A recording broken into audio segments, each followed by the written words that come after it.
Selamat sore pemirsa, demikian tadi berita pilihan iNews sore hari ini bersama saya Davi Pratama. Pemirsa, kebakaran melanda sejumlah rumah di Jalan Perapatan 2 Senen, Jakarta Pusat. Meski belum diketahui penyebabnya, namun kobaran api membuat warga panik.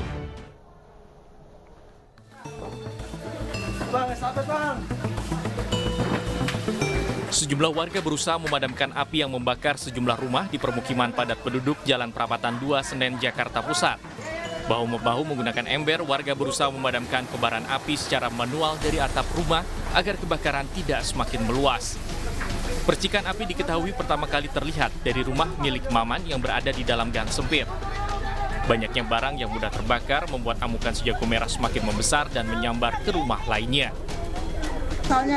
Asalnya sih dari rumah Maman, yang nama Maman. Tapi kita belum tahu tuh karena apa, penyebabnya apa.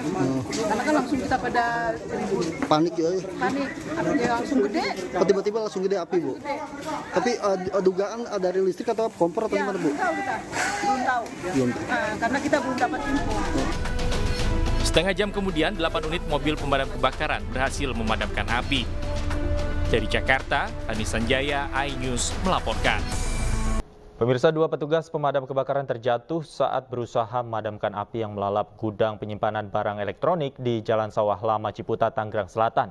2 petugas pemadam langsung dilarikan ke rumah sakit untuk mendapat perawatan. 2 petugas pemadam kebakaran ini terjatuh dari atap kanopi saat berusaha memadamkan api. Keduanya pun langsung dibawa ke rumah sakit untuk mendapat perawatan medis. Sementara itu, 2 gudang penyimpanan bahan elektronik di Jalan Sawah Lama Ciputat, Tangerang Selatan hangus terbakar.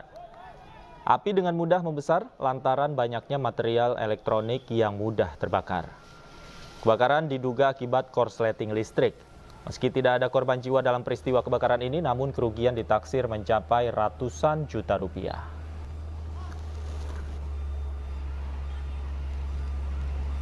Memadamkan api, ternyata kanopi ini kurang kuat.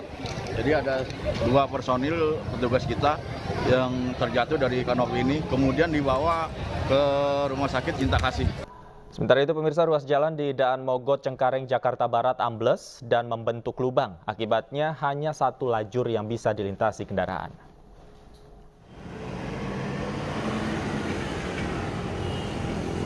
Ini terjadi sejak Minggu sore. Diduga jalan ambles akibat kontur tanah yang tidak kuat menahan beban dan hujan yang terus mengguyur sejak beberapa hari yang lalu. Amblesnya jalan mengakibatkan hanya 1 lajur yang bisa dilintasi kendaraan karena diameter lubang mencapai 3 meter dengan kedalaman 2 meter. Demi menghindari kecelakaan, petugas membatasi jalan yang ambles ini menggunakan seng.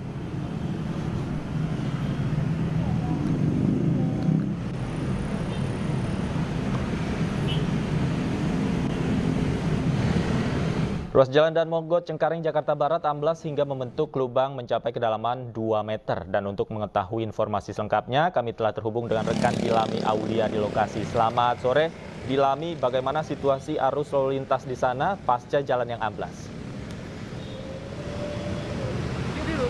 Ya, selamat sore Davi dan juga pemirsa. Saat ini saya sudah berada di Jalan Ambles, tepatnya di kawasan Daan Mogot ke kilometer 10 ke Cengkareng, Jakarta Barat, yang mana memang bisa Anda lihat beginilah situasinya di belakang saya. Ini sudah ada jalan yang ambles, di mana jalan ambles ini diperkirakan sudah ambles mulai dari Sabtu sore hari.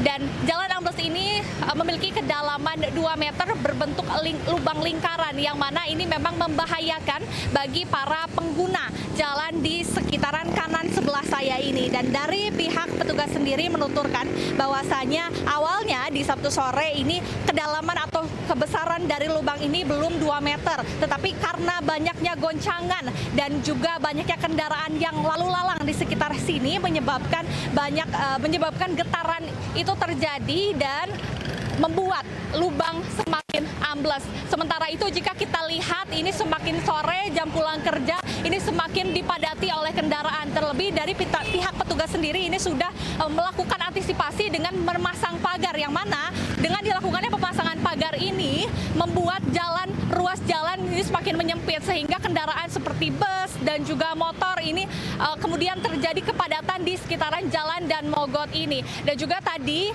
ada pihak dari anggota Dewan sendiri yang kemudian meninjau lokasi area Dan Mogot ini dan akan berjanji untuk melakukan perbaikan terhadap jalan yang ambles ini. Sementara itu memang jika saya lihat untuk jalan yang ambles ini semakin dalam begitu dan semakin jika ada getaran membuat jalan ini semakin retak kedalamannya. Dan dari pihak petugas sendiri ini juga tadi saya melihat sudah ada cor-coran di mana mereka meletakkan karung berisikan lumpur yang memang difungsikan untuk tidak terjadinya adanya amblesan yang begitu besar. Tapi dari pihak petugas sendiri kami belum mengetahui informasi kapankah ini lokasi ambles ini akan dilakukan perbaikan seperti itu, Davi. Baik, kita nantikan terus bagaimana proses perbaikan yang dilakukan di sana. Terima kasih Dilami Aulia melaporkan langsung dari kawasan Dan Mogot, Jakarta Barat. Selamat bertugas kembali. Pemirsa, Kejaksaan Tinggi Bali tetapkan Rektor Universitas Udayana sebagai tersangka kasus korupsi sumbangan pengembangan institusi mahasiswa baru. Inyoman Gede Antara diduga rugikan negara 443,9 miliar rupiah. Rektor Universitas Udayana Nyoman Gede Antara merupakan tersangka keempat setelah pejabat Universitas Udayana, IKB, IMY, dan NPS terlebih dulu jadi tersangka. Perbuatan keempat tersangka merugikan negara 443,9 miliar rupiah dengan rincian 105,39 miliar dan 3,94 miliar rupiah kerugian negara dan 334,57 miliar rupiah kerugian ekonomi. Kejaksaan Tinggi Bali mengungkapkan para tersangka memungut sejumlah uang dari mahasiswa baru Universitas Udayana jalur mandiri dari tahun akademik 2018-2019 sampai 2022-2023. Kebijakan pungutan tak memiliki dasar hukum. Yang sebelumnya telah dilakukan beberapa kali ekspos, gelar perkara, dan telah dilakukan pemeriksaan terhadap 3 orang tersangka sebelumnya. Berdasarkan alat bukti yang ada, penyidik menemukan keterlibatan tersangka baru. Sehingga pada tanggal 8 Maret 2023, penyidik pada bidang Pitsus Kejaksaan Tinggi Bali kembali menetapkan 1 orang tersangka, yaitu saudara Profesor Dr. INGA dengan sangkaan melanggar pasal 2 ayat 1, pasal 3, pasal 12 huruf E junto pasal 18 Undang-Undang 31 tahun 99 tentang pemberantasan tindak pidana korupsi yang telah diubah dengan undang-undang. Kepala Badan Pertanahan Jakarta Timur, Sudarman Harja Saputra, jadi perbincangan setelah gaya hidup mewah istrinya viral di media sosial. Nama Sudarman menambah daftar panjang pejabat publik dengan gaya hidup mewah.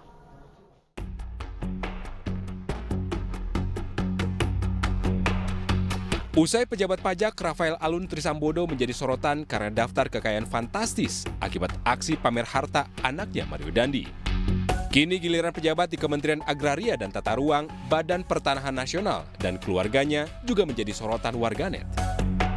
Dia adalah Sudarman Harja Saputra yang menjabat sebagai Kepala BPN Jakarta Timur. Warganet menyoroti gaya hidup istrinya di media sosial yang kerap mengenakan aksesoris mewah dengan harta yang fantastis. Berdasarkan situs kodjaktim@atrbpn.go.id, Sudarman duduk di jabatan tersebut sejak tahun 2020 hingga saat ini. Sebelumnya, ia menjabat sebagai Kepala Kantor Pertanahan Kabupaten Tanggamus, Provinsi Lampung sejak 2017. Berdasarkan laporan harta kekayaan penyelenggara negara per Maret 2022, Sudarman Harja Saputra memiliki harta senilai 14,7 miliar rupiah. Menanggapi hal ini, Kepala Biro Humas Kementerian ATR BPN, Yulia Jaya Nirmawati mengatakan akan segera memanggil Kepala Kantor Pertanahan Jakarta Timur, Sudarman Harja Saputra, untuk klarifikasi harta kekayaannya. Tim Liputan iNews melaporkan. Sementara itu, meski telah diblokir PPATK, mantan pejabat Ditjen Pajak Rafael Alun Trisambodo sempat berusaha buka safe deposit box-nya. Uang yang tersimpan di safe deposit box salah satu bank BUMN diduga hasil suap.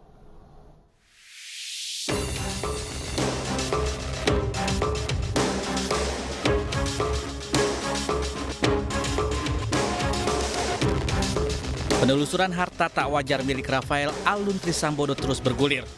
Sejumlah rekening miliknya dan keluarga telah diblokir PPATK. Namun sebelum diblokir, ternyata Rafael sempat berusaha mencairkan safe deposit box miliknya.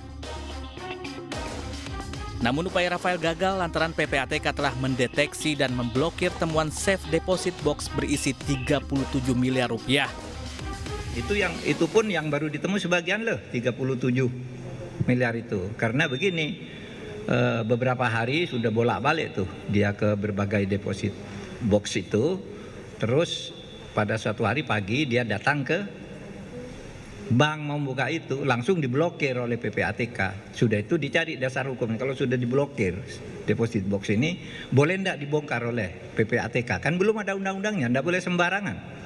Nah dalam keadaan begitu, masih kemungkinan yang lain belum diblokir.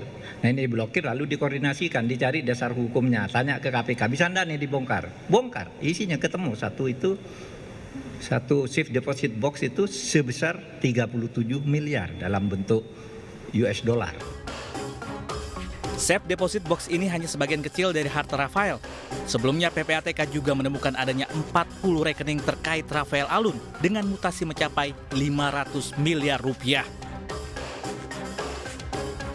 40 rekening ini merupakan rekening atas nama konsultan pajak, perusahaan sekaligus rekening atas keluarga Rafael Alun.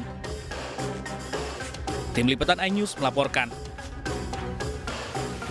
Pemirsa, Kementerian Keuangan masih memeriksa pegawainya yang dinilai hartanya beresiko tinggi. Dari 69 nama pegawai yang diindikasikan, 55 pegawai diantaranya layak klarifikasi. Proses pemeriksaan akan selesai awal pekan depan.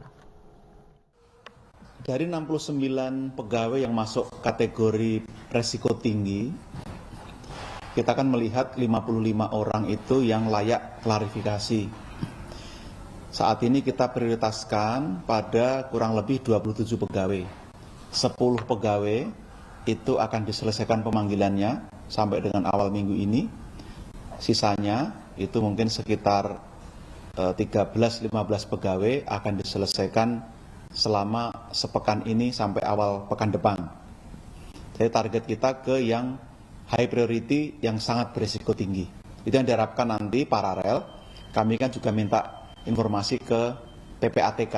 Jadi nanti harapannya ketika sudah selesai pemeriksaan, kita mendapat info dari PPATK, lalu bisa disampaikan kepada publik apa yang menjadi kesimpulan. Kita ke informasi lain, pemirsa. Kejaksaan Agung kembali mengagendakan pemeriksaan terhadap Menkominfo Johnny G. Plate. Johnny bakal diperiksa sebagai saksi dalam kasus korupsi BTS Kominfo.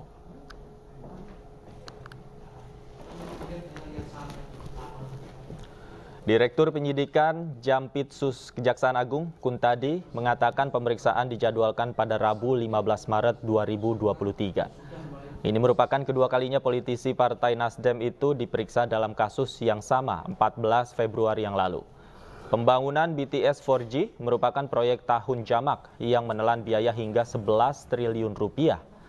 Proyek ini meliputi pembangunan sekitar 9.000 tower pemancar di ribuan desa terdepan, terluar, dan terpencil di Indonesia. Yang ada kaitannya, dan memang kita melihat ada urgensinya pasti kita panggil.